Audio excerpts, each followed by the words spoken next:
This is the Bowdoin International Music Festival. We're live today with our guest composer, Anthony Cheung, who is joining us from what looks like New York. Is that? It looks like, Uh, well, it's a little bit misleading. That's Chicago behind me, but I'm not actually on Lake Michigan. I'm out here in San Francisco at the moment, so it looks deceive. But yes, the virtual world in which we're living, constantly deceiving us. So that's Lake Michigan. That's an image of Lake Michigan we see behind you, and you look like you're somewhere on a canoe out in the middle, but in fact, it's San Francisco, where you're from originally. that's right. So thank you so much for joining us today. We're going to be speaking about your piano concerto, and so I can't wait to hear more about this and delve a little bit into this with the composers. But first of all, I should just say that Anthony's a professor at Brown University and has been at University of Chicago for several years, has written for all kinds of ensembles, from the biggest to the smallest, is actually an excellent pianist himself, with jazz in his background, as well as all kinds of other stuff. And so it's great to have you with us. And we're going to be excited to spend the next few days not only delving into your music, but hearing what you have to say about the music of the composers at the Bowdoin Festival, and also to do a little exploration on the side into pedagogy and all kinds of things. So thanks so much for joining us. Thank you so much, Derek. It's a real pleasure to be with you all, and so good to see you. It's been a while, and I really appreciate the invitation. Can't wait to get to know your music, all of you. Right, and here's Kunal with the showing the patriotism of the Bowdoin t-shirt, available at no stores near you, but only here at the festival. So, and thank you, Grace, for joining us. Grace has been organizing. And thank you, Tyler, for helping set things up too. So, so here are all the composers. Let's delve into the piano concerto a little bit, just to start talking a little bit about how you came to write this piece for Ensemble Moderne, and one of the great soloists of our time. When I saw this piece, and it was really great to get a chance to listen to a brand new piece of yours, which I suppose happened right before things shut down.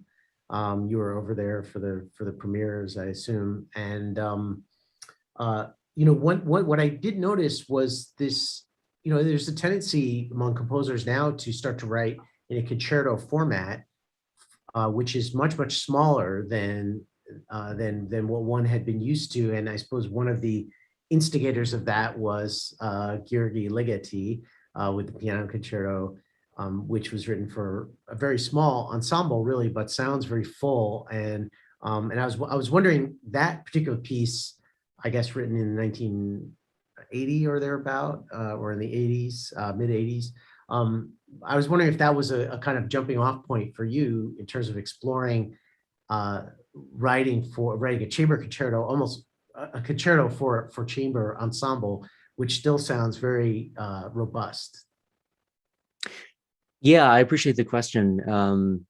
Definitely, Ligeti has been a pretty powerful influence, regardless of medium. I think over many years, I wrote my dissertation essay on the Hamburg Concerto, which is a piece for horn and four obligato natural horns and small chamber ensemble. So he's a major influence on me, regardless. So, but yeah, I think the concerto format, part of it is practical, in the sense that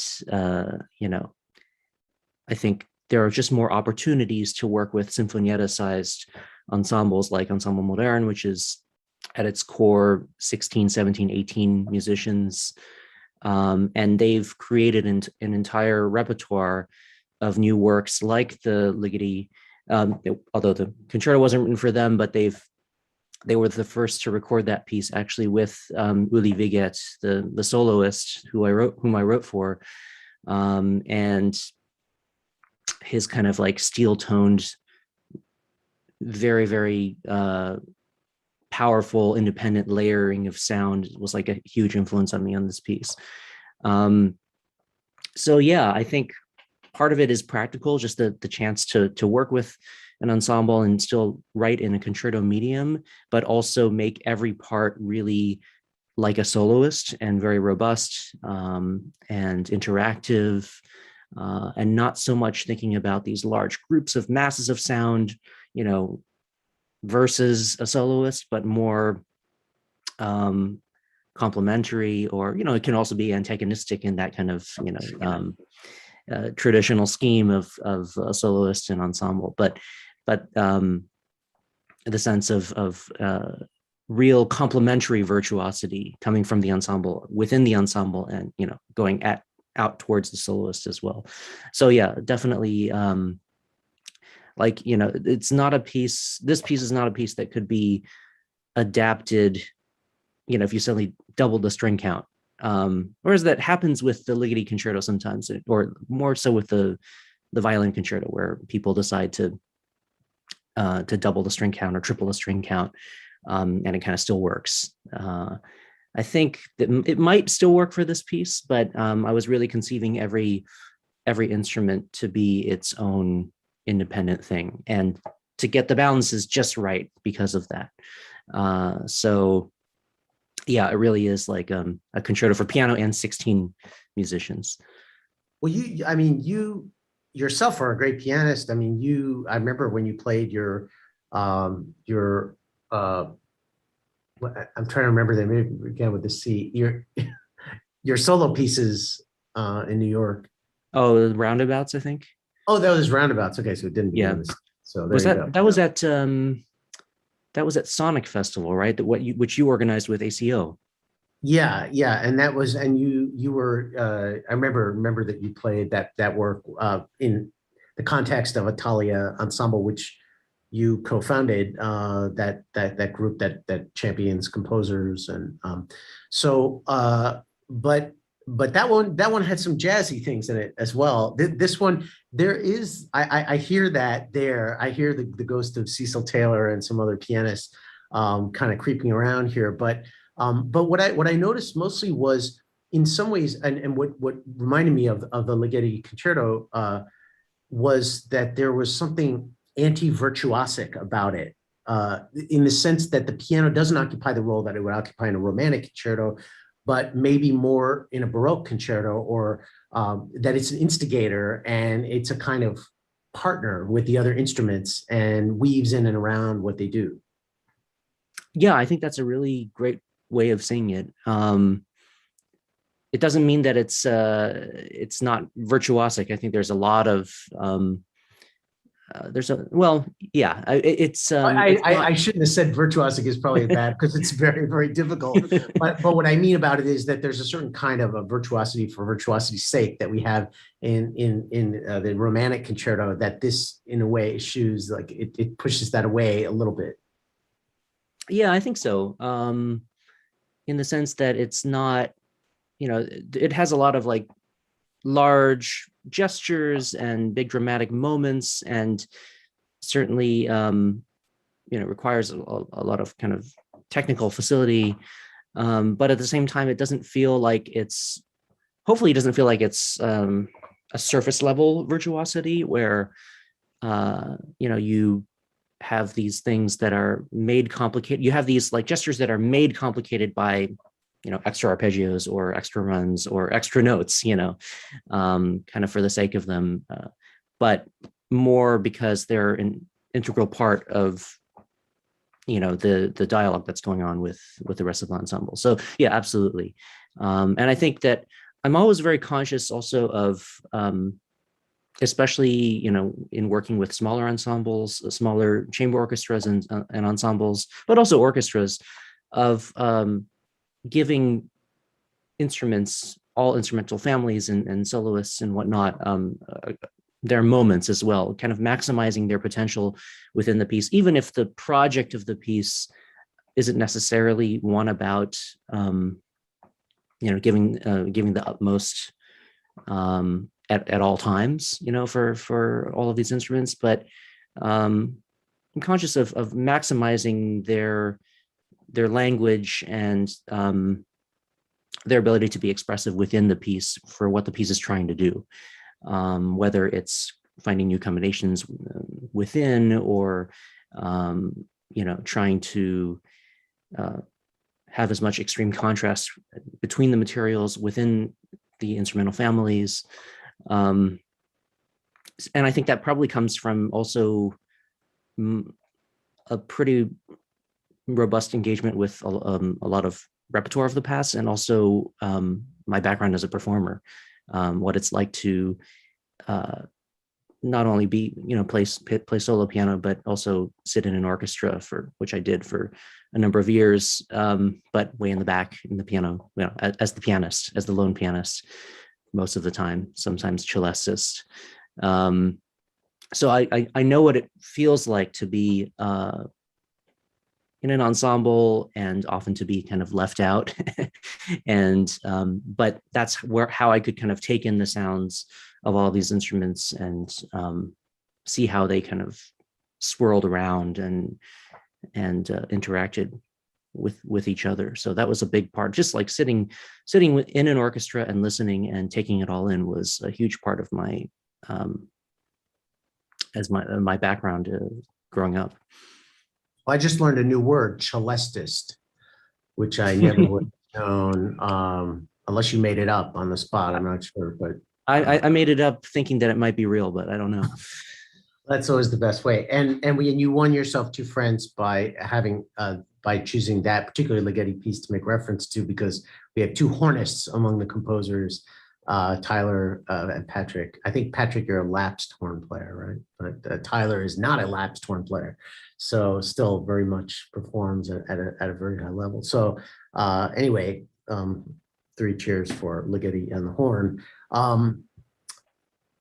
Let's hear a little bit of the first movement. I thought we could play a little excerpt from Wound Wire, which is the first movement. And one thing that you say here, I'm just quoting here from your site here. It says, simultaneous motors are being activated at once, and yet share enough rhythmic difference and harmonic coordination to function as a whole. So so you speak about the piano as this kind of heartbeat and engine of the piece. So can you tell us a little more about that before we hear this excerpt? Yeah, the very opening of the piece does have this kind of motoric energy, and hopefully I'm very much like interested in groove and different aspects of groove, and how when you have different polytemporal things going on, or independent layers, one still feels this kind of aggregate groove of things accumulating, or layers accumulating and then pairing off, and et cetera. So I think that's maybe a good way to think about that opening section of the piece. And I was really thinking about, in sketching it, I was really thinking about the independence of the layers. So you hear perhaps just the single E flat at the beginning, but immediately there are another two notes that surround it, like a D quarter sharp and an E natural, bum, bum, bum, bum, bum, bum. And that becomes like one little cellular unit. And then another motor comes in that is this little turn of like a ninth, of a major ninth, da-da-dum, da-da-dum, in the marimba, and then elsewhere in other instruments as well. So as these layers accumulate, I like to think of them as kind of like orbiting one another. They kind of obey their own gravitational logic. I was writing those, I remember like little charts of like, okay, this one's going to be, 18 eighth notes. And this one is going to be 10. This one is going to be, 4.5. This one, all of that stuff. And here's where three of them line up again. That's a very Ligetian way. If you look at Ligeti sketches, especially for pieces like the piano concerto, where he has this kind of isorhythmic approach to rhythm and how large units line up at certain points, which he's getting a lot from African music. And also maybe from Nan Carroll, because when you see the Nan Carroll scores, actually sometimes the things don't line up exactly where like he has to make little adjustments to make them fit. Right. But there's definitely that quality of cyclical energy. Yeah, cycles within cycles. And this is kind of where the first allusion to Ruth Asawa comes up. It's not just in the last movement, but we can talk about her later. But Ruth Asawa is like the major inspiration behind this piece. She was a sculptor based here in San Francisco, actually, for most of her career, and just died in 2013, I believe. And her she had several periods of work, but her early period, for which she's best known, was in making these incredible wire sculptures that were all looped wire. So when you see them, they look incredibly elegant and buoyant, often suspended in the air.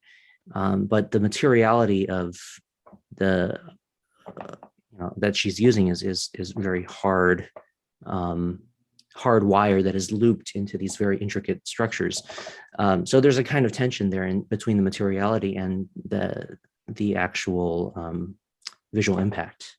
All right, something that's I like how you compared that to the piano too, in a way. These wires that are wound tightly and have their own kind of tension. Yeah, that's very much true of the opening of the piece. I was really making use of, when the piano enters on the low C, and then later even lower bass notes, kind of pounding away at fortissimo. I really wanted to get that image of the hardness of the materiality. And down in that section of the piano, the strings are wound in copper wire, which withstands a lot of tension, which is why you're able to play really loud and get booming kind of resonant sounds. So that relationship between the materiality of the instrument and ultimately the flexibility of what you're able to do with it, along with the looped aesthetic that she's going for. I think that this feeling of cycles, as you mentioned, the cyclical nature of especially the opening of the piece, and how it feels like it's loops within loops, which it really is. And I like to break those loops also. I'm not absolutely bound to always adhering to the rules that I set up, so oftentimes the rules will be in effect for a few bars at a time, and then I like to change things up based on the actual acoustic result that's very intuitive in the end. I think there's that homage to Ruth Osawa that is in effect. And you have some images of her work on your site, so that's nice that you get to actually see that. Maybe let's hear an excerpt from the first couple minutes of Wound Wire, which is the first movement of this piano concerto by Anthony Cheung.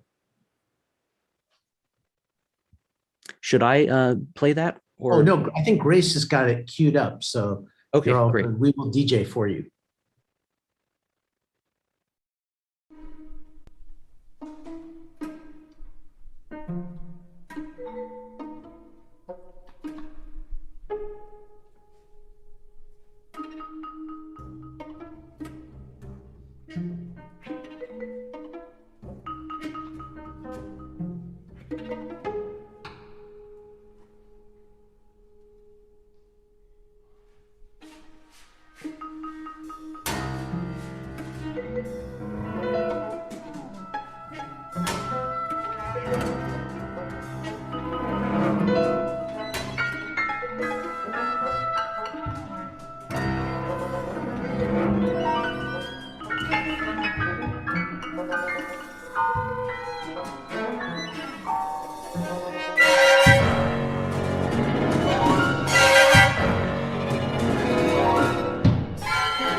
Yeah, it's quite a sound world that you set up there.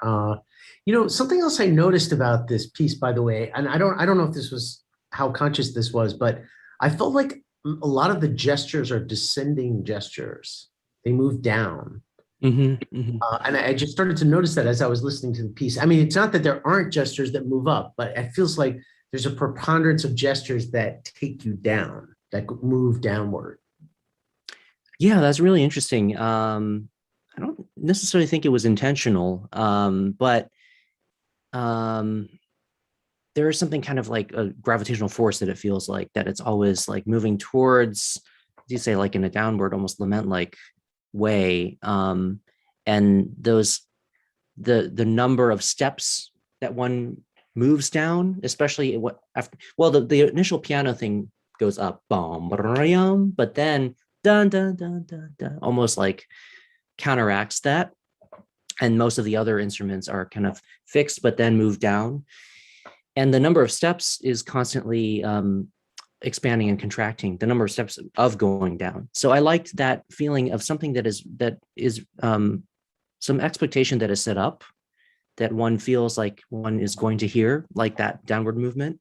And then, constantly that in variation, sometimes opening up, sometimes contracting, but always you're going to get some variation of that thing that you're going to expect. And then sometimes you can subvert that expectation quite intentionally as well. Yeah.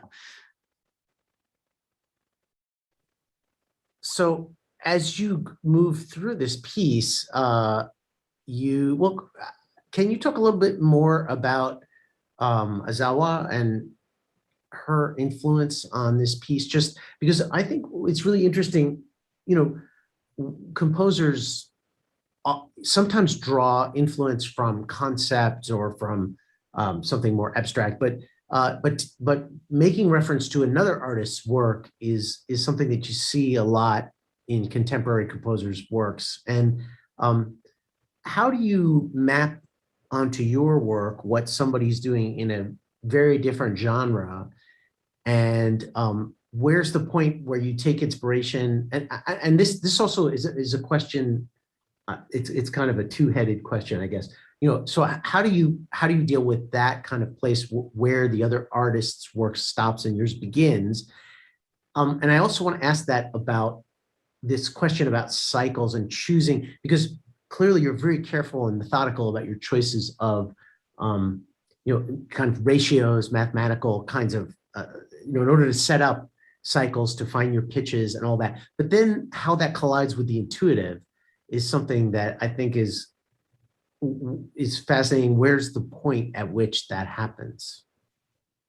Yeah, those are two great questions. I think, in whenever there's some kind of external impetus or stimulus for the piece, there absolutely is a point where, you almost don't want the influence to overwhelm you, or to dictate the terms of the piece for you.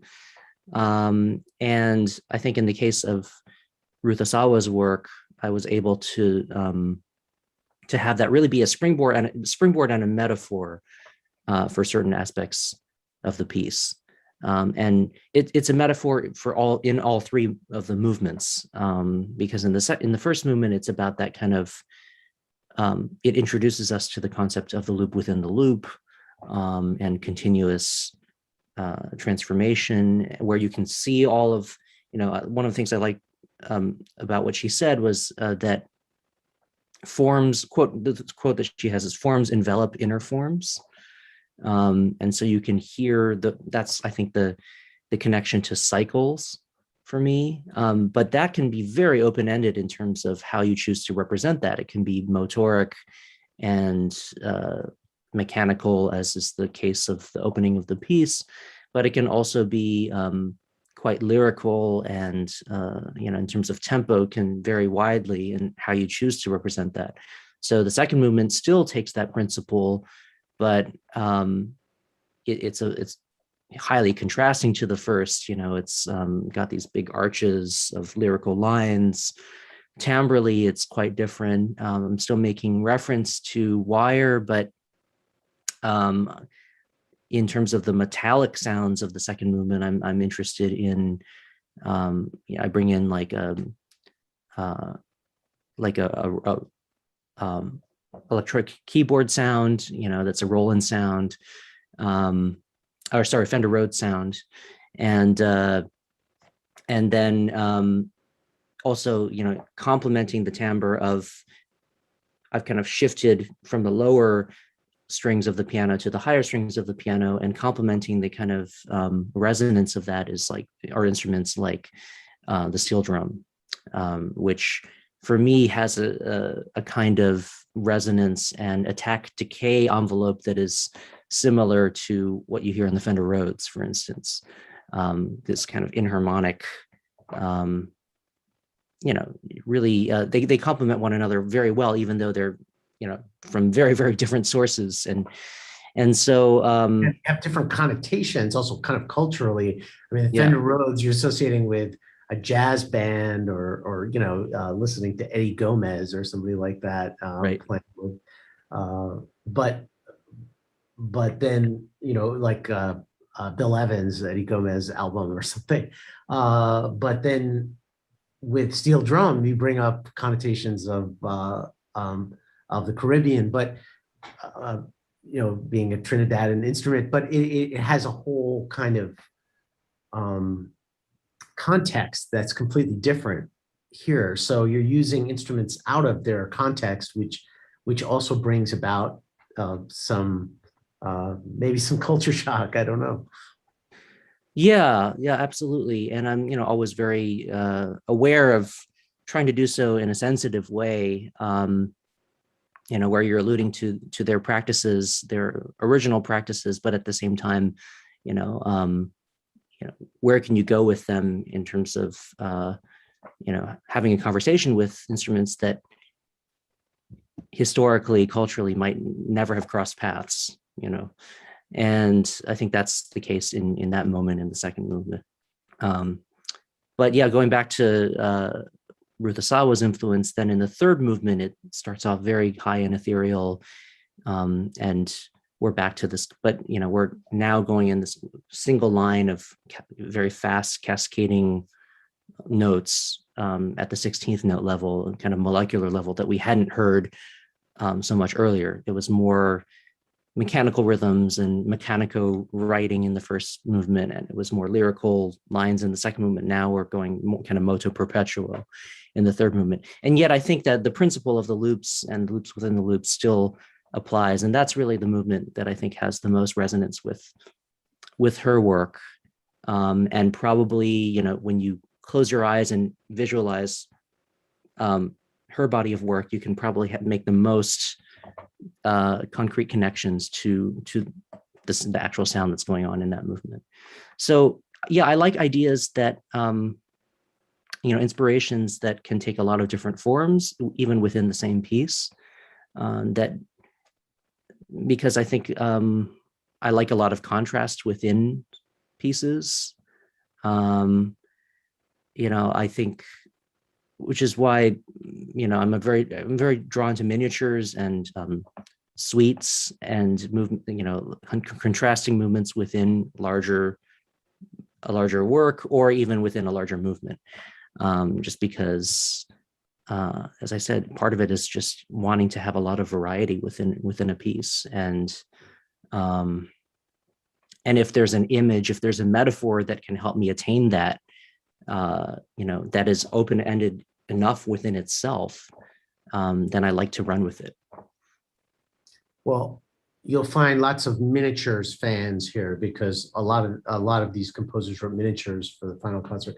So that seemed to be, I don't know, a fad going around. But in a way, I mean, miniatures is an interesting way to kind of get through the different segments of what might be a larger piece. So it's a way of maybe segmenting one's work into individual pockets that you can then work on and then possibly incorporate into a larger whole, and may end up actually as one movement or one piece, one very coherent piece. But I guess it's, we have our ways as composers of just getting the stuff done, and sometimes it's separating into discrete tasks, as anyone knows who's doing chores around the house is inevitable and helpful in getting that done. Yeah, I think so. I mean, I don't know. I think it's also just, I'm glad to hear that, there's an attraction to miniatures amongst you, and at the same time, I'm also kind of wary of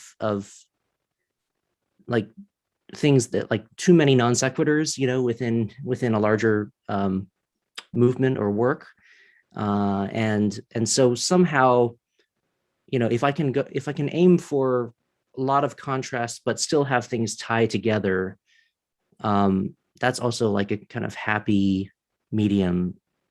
So, in the very opening of the piece, for instance, you have these materials that are, there's the A material that is the motor, that it's like, constantly expanding and, spiral form, I guess you could say, the heartbeat thing.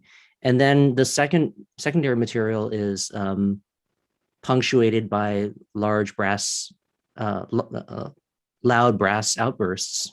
Dun dun dun, bom, up, bum, bum, bum, bum, and then there's third, tertiary, material as well that is a little bit less important. But so I like contrasts with, that play with one another, and it's almost in this kind of modular way. These things that there's an A and there's a B and there's an back to the A for a while, then there's a sudden B again, that, oh, there was that thing too, and then maybe there's a C that comes along that we weren't quite prepared for, and then that infects our perception of A, so then A moves into something very different, by the fourth, fifth minute of the piece.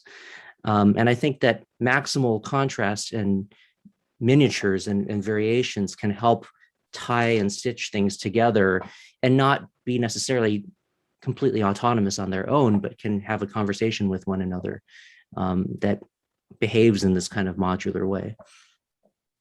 I liked how your brass, almost to me, they sound like an unruly mob that kind of breaks out at different times, and also sometimes surrounds a note, as you said. I mean, there's a nice passage in the last movement, that third movement, that you dedicated to Asawa, and maybe we could play a little bit of that, Grace, just to show where you go to different pitches. I can't remember. There's like a B, C sharp, and you.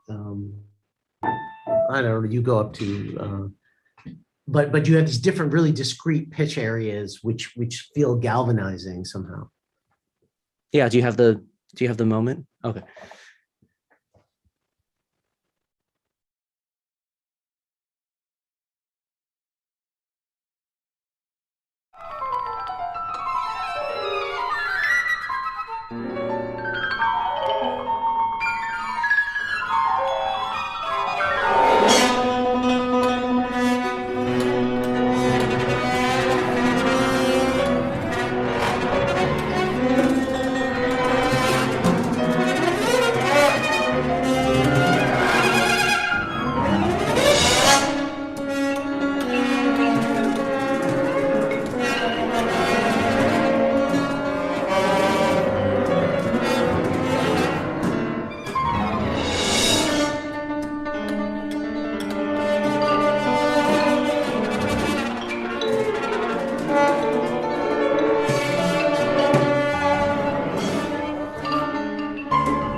It's very much towards the end of the piece. There's about like a minute left after that, or like 30, 40 seconds. Yeah. Yeah. And how do you balance the intuitive with the with what's planned out? I mean, I like the fact that you said you feel you can abandon the structure when you feel like it's not serving you from intuitive standpoint, and but how do you, where are those lines as a composer? Yeah, for me, I don't really have qualms about setting up structures and then abandoning them, just because I know that's like, I want the overall effect to be what feels right to me as a listener first. So I'll step out of my, like, my engineering hat. Sometimes you feel like an engineer when but then I'll step back and say, like, how do I perceive this? Is this really what I want at this moment? And what are the moments where I feel like I can, really bring a sense of shock or surprise? What do I need to do to break this at this moment, and to develop it? And so my process is, most of the time I'm incredibly intuitive. Like, even if I set up like a motoric scheme, or some kind of isorhythmic scheme, like at the beginning of the piece, that usually doesn't last very long, or I'm just like not satisfied with it at a certain point. If it overstays its welcome, if it oversaturates one's perception of it, I want to be able to get out of it somehow as well. So hopefully it doesn't lead to, like, really scatterbrained feeling. But yeah, I don't know if it's useful to look at sketches. I have a few here. I don't know if we have People would love that, I think, and then also, want to open it up for questions from everybody. Sure. Yeah, I can show you my, let's see.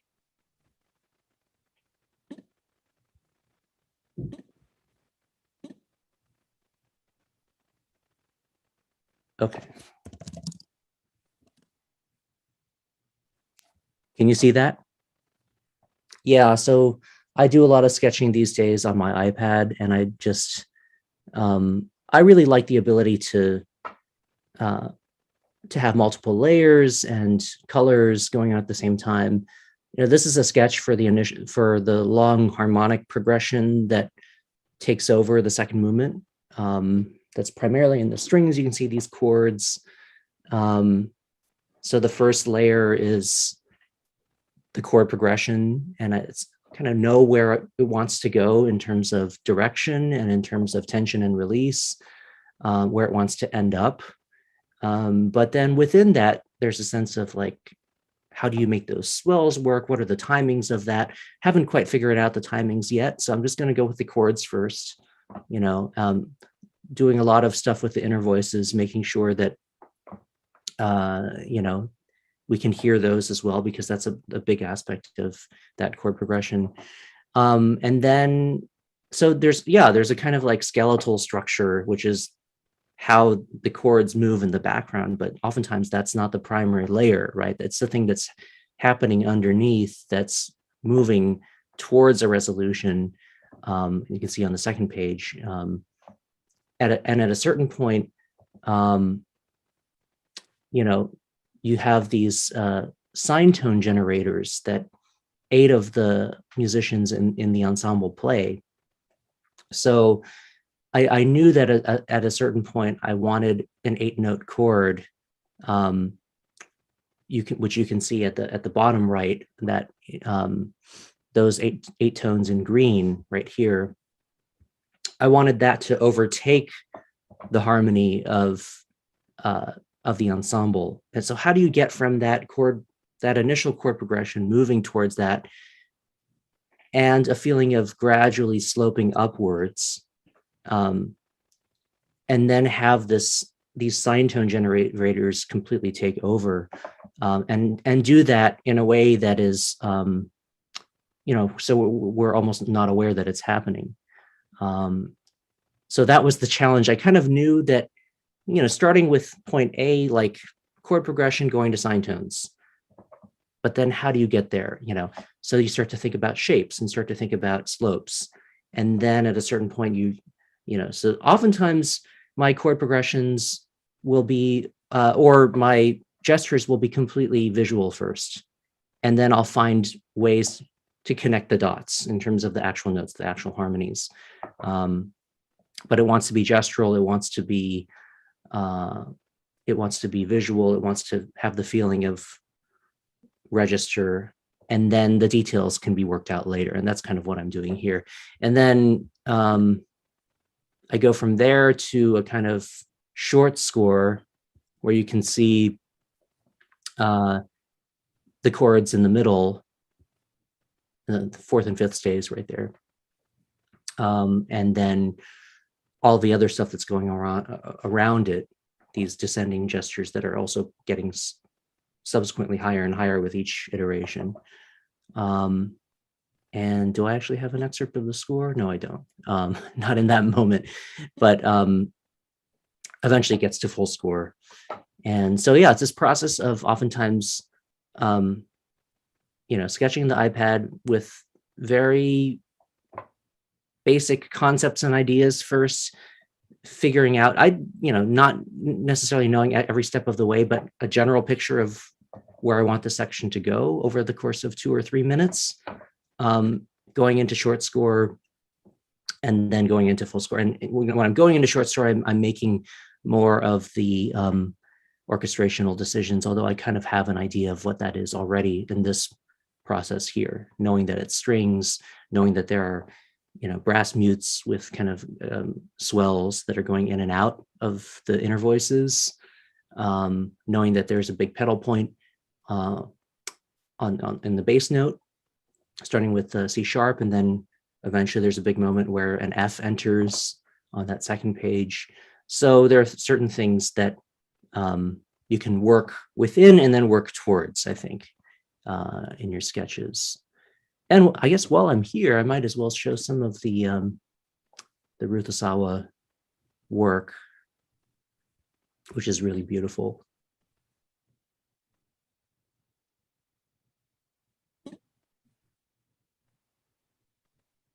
Yeah, wow.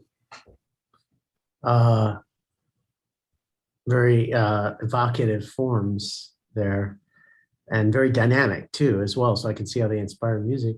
Are there some questions or thoughts? I'm sure there are thoughts, but whether those get articulated or not is another issue. Anybody? I see Kunal with a hand there. Hey, thank you so much for your talk. I think my question relates to whether you plan out things or it's in the moment. So the texture is going on and it's very organic and it's shifting, and then suddenly there'll be some new sound. Like, for example, what caught my ear was suddenly there was like a pizzicato glissando. Mm-hmm. And I'm just wondering, and it sounds, it's like, oh, it's a new sound. It really keeps the energy flowing for me. And I'm just wondering, do you plan out how to introduce those new sounds and then how to develop them? Or can you talk about the planning versus the intuitive aspect of things like those little sounds like that?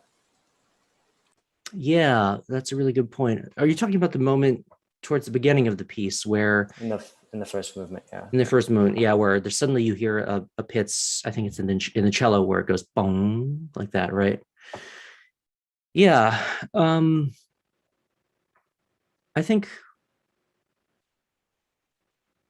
going from relatively simple lines and ideas and cells allows you to introduce independent layers like that with some ease, and then to complicate things gradually, which is what I wanted to do in the beginning of the piece. So, like, what was the sound that what would be the sound that would be like the most different from everything you've heard so far? You've heard piano playing these independent, you've heard pizzicato, but it hasn't been a glissando pizzicato. It's been a dry pizzicato, right? Then you've heard marimba, you've heard kind of slap tongue, bass clarinet, and all these other things. Each one has their own very distinctive timbral profile, but what links them together is the fact that they contribute to this motor. And harmonically, I think I'm always cautious of, even though they're independent horizontal lines like that, that they add up to a kind of harmonic whole. So, if you were to freeze all of the notes in that first minute, 2 minutes of music, coming from all the sources, hopefully that vertical harmony would make sense as something that has expanded outwards like that. And then it goes into the next block of harmony, or there's like a gradual shift in voice leading from, one harmonic block to another harmonic block. But I think I generally have a pretty clear harmonic plan first, single note E flat, introducing more and more pitches like a wedge going outwards. And then I'm thinking, okay, what are some of the notes that, or what are the timbres that can be as distinctive as possible when each new voice is introduced.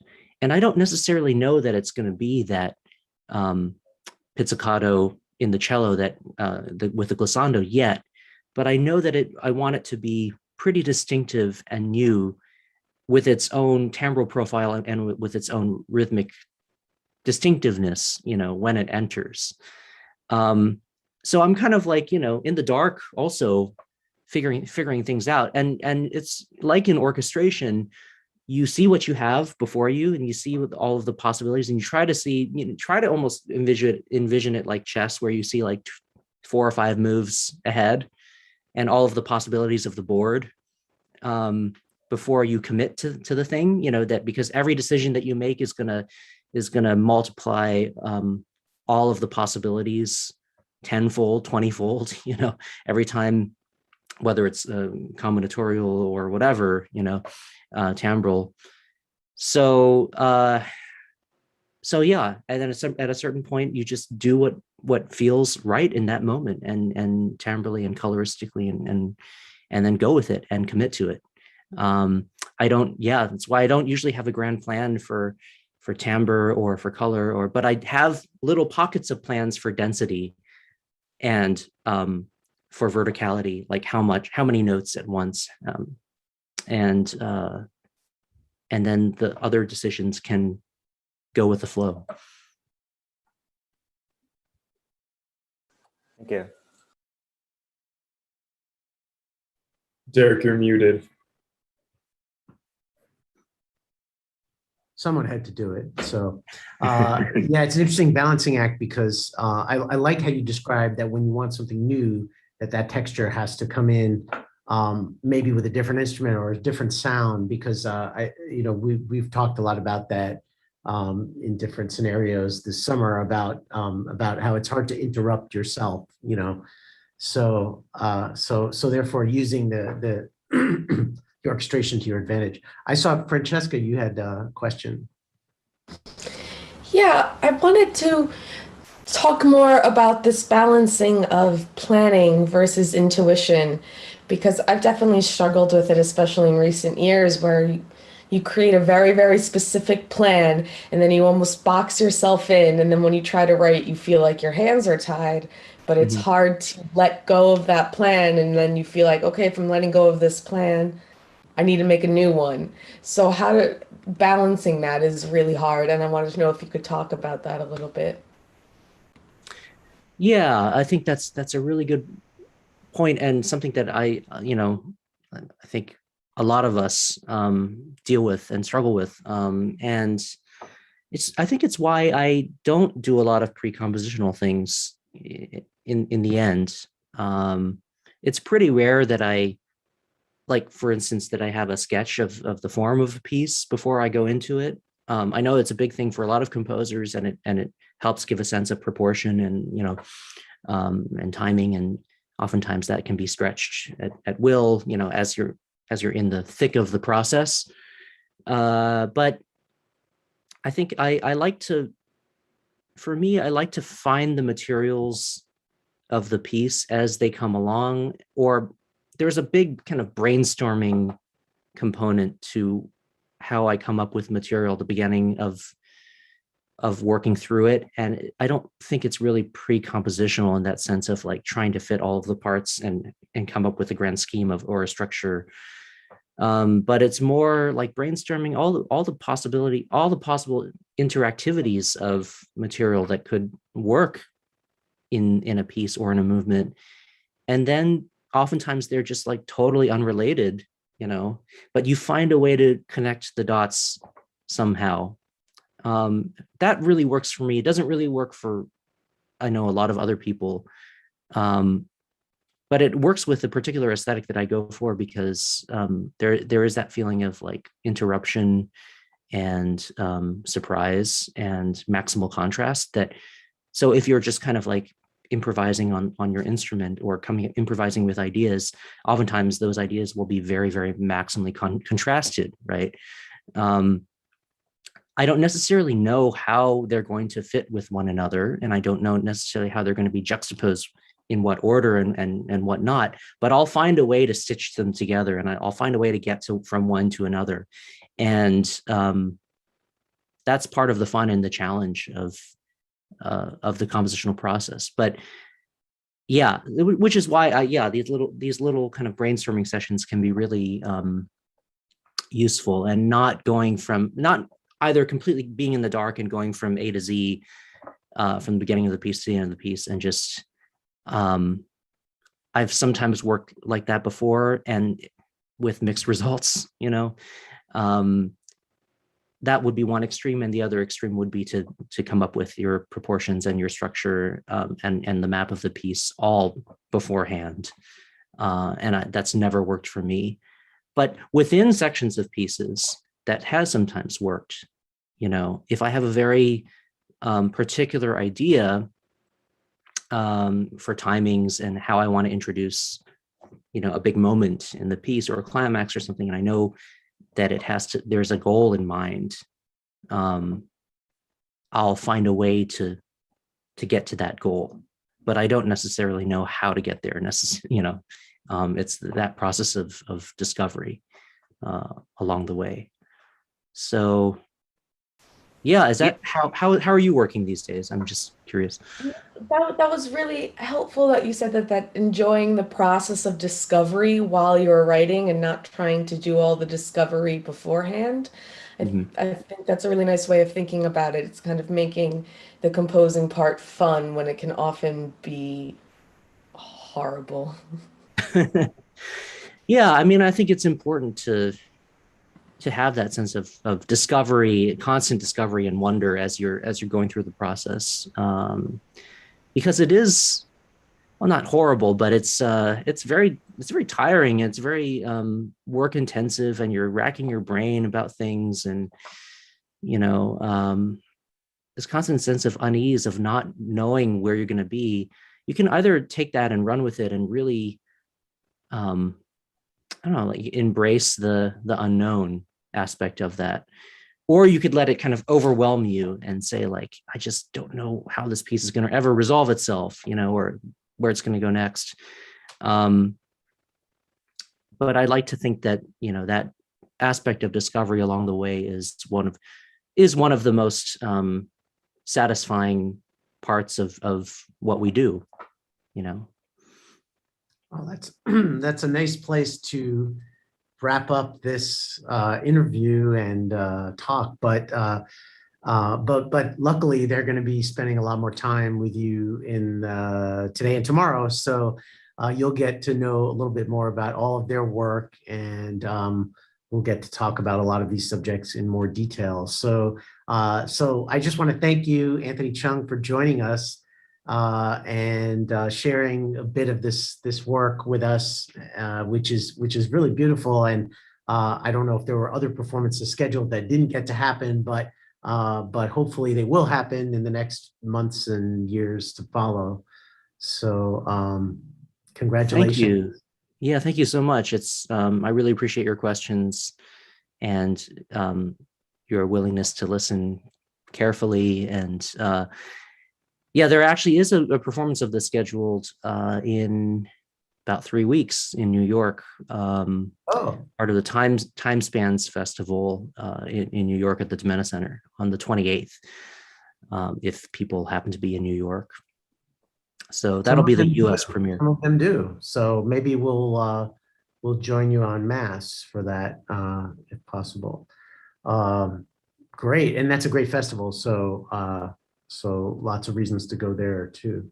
Thanks so much, Anthony, and thanks, Grace, for setting everything up, and to everybody here. Thanks for joining us, and come back next year. That's all I can say for our listeners, and for the festival. I guess there's a couple more concerts, marathon concerts left today and tomorrow. So